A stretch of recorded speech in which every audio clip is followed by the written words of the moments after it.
Hey, how's it going? Trying out a little bit of a new format here, so I'm gonna maybe do these once a month. Call this the July recap. I don't know, even though it's beginning of July. Anyway, I want to talk about some things I've been working on, things that aren't like necessarily worth their own video, but like they're cool and I'm excited and I would like to talk about that. So let's kind of get right into it. Some things I've been working on, mostly just like internally cleaning things up. I haven't like we did the video on the skill tree. Haven't touched it since the video. In fact, it hadn't been touched days before the video, and the video was just like, hey, it's ready to be shown off. Let's show it off. But I don't want to talk about like what goes on internally. Kind of give some info on that. I'll show some things on screen, evidently. So some things I'm working on. Today I was just working on switching over the stats. So tossing out the old stats.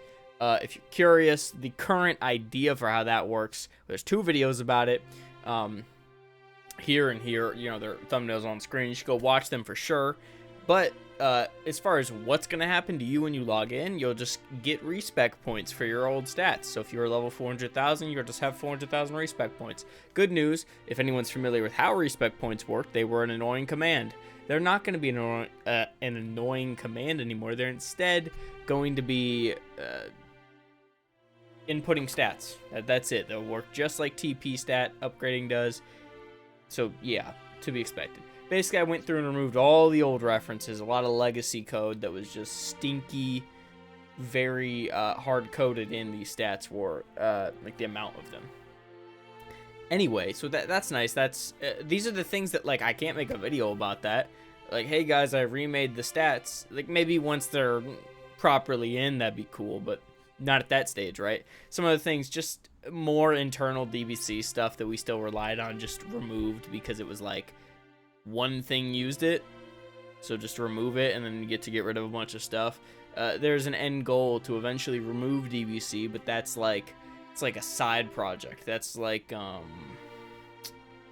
very much when it happens, it happens. I'm not pushing you for it in any specific update because I'm just like, you know, I don't want it to become a huge endeavor. Some other things I worked on, a little recovery item restock button. You just click it, it restocks the items. Pretty neat. That will probably come out before combat update. I want to mention something because I don't think I've really talked about it much beyond maybe the podcast. With patches, I'm leaning a lot more into, usually a patch in past would be at most you'd get one a few months later, and then that's that until the next update. I wanted to try something out. We talked about it before MP3, and it just really worked out because I was really busy after MP3 came out with life and fixing things immediately. So then I went on a break for a little while after MP3, and that culminated in like a patch coming out in May. That was like 7 months after the update, right? Or 6.5, whatever.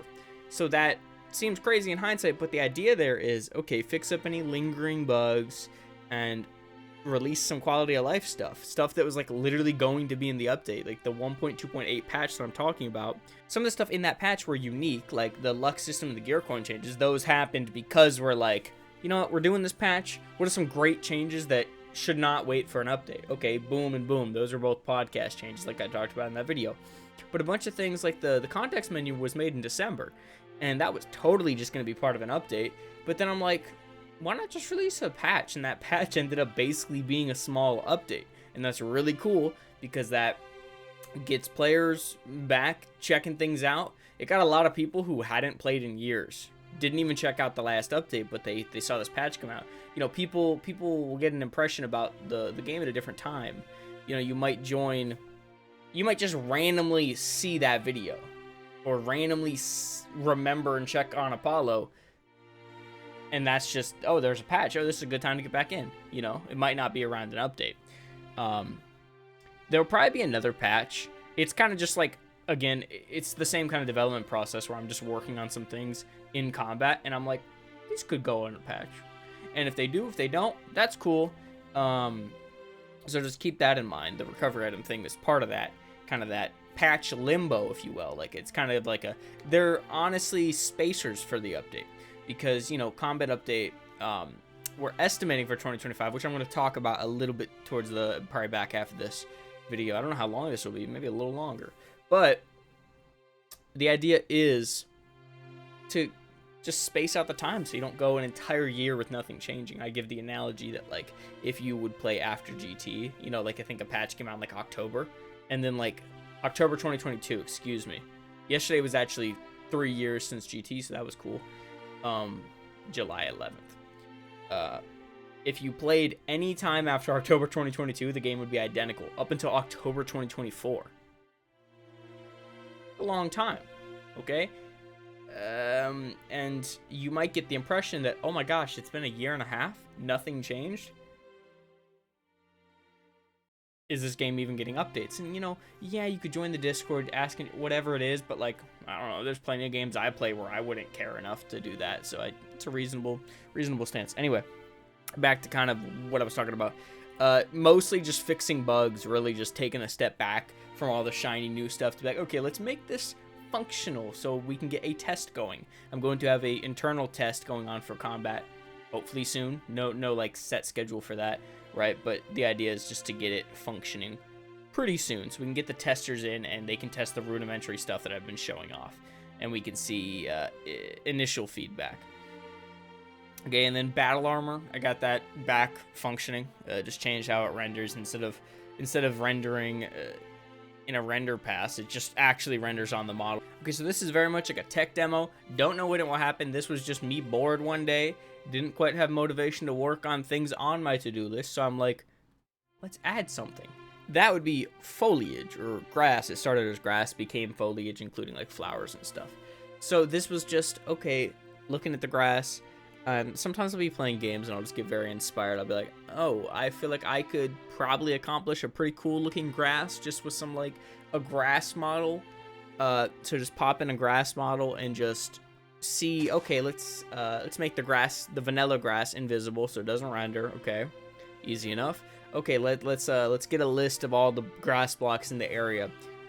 I had already coded this. The beauty of having a huge code base that I've been working on for 5 years now. There's a lot of things that can do a lot of things, right? So I already had something that scans blocks in an area and finds blocks of a type, okay? So I use that, put it on grass, and then I just, you know, easily relatively, right? And then I'm just like, okay, let's render wherever grass is. Okay, it was pretty laggy right away. Like, we're talking, like, at max radius, because I defined some presets, like performance presets, right? Because obviously you would want something like this to have performance presets, because if it's going to have any kind of noticeable lag, it needs an option to turn it, and just quality of life, or visual quality of life. So with that in mind, for one, I went into the model and kind of cleaned it up, removed some of the unnecessary stuff. The density, there's a lot of things, like the density is varying for every spawned piece. The rotation is varied, the height is varied. So, like, basically no piece of grass will look the same, give or take. There's a little wind swaying animation. Not really an animation, it literally just rotates. Like, if you look closely, because it's a, you know, it's like a square, so, you know, like the sides kind of lift up and you can totally see the bottom, but don't look. So a lot of, like, this was very much ADHD coding for me, and I had a great time doing it. It felt great. So will this ever see the light of day? Maybe. I don't know. Probably in an update where it makes more sense. Definitely not the combat update, because I don't want to worry about the things that come with this, right? Like, it's pretty well along, but it's not ready to be, like, in-game, you know, and I wouldn't want to. So yeah, that little neat tech demo. I like these little tech demos because I can almost guarantee you I'll use this for something a lot more important later. There's been a lot of these things. The amount of animations, character animations, something so important to combat update now, started as a tech demo 2 months before MP3 even released, and like 6 months before anyone even ever publicly saw it and knew it was happening for combat update. So there's so many things that are still in the code, functional, that have never been seen. Another funny example is like the cinematic. So the cinematic for racial states started, I'm trying to make sure I get this right. So the camera system started for Fusion, right? Like, let's give them a better, that's wrong. The camera system started for a cute little, when you're interacting with an NPC, like a dialogue, like starting a quest. It just, you know, I mean, it's in game. It sets your camera. If you're here and I'm here, it'll put the camera right here, kind of looking at us talking, right? Like third person. perspective, disconnected perspective. So that was the point, like, let's have a camera that we can move. Then I'm like, racial states, right? Like the cinematic. I forget when that came, if it was the last one or second to last. But there's also an entire system for animating camera movement. I think parts of the trailer, I coded this for the trailer.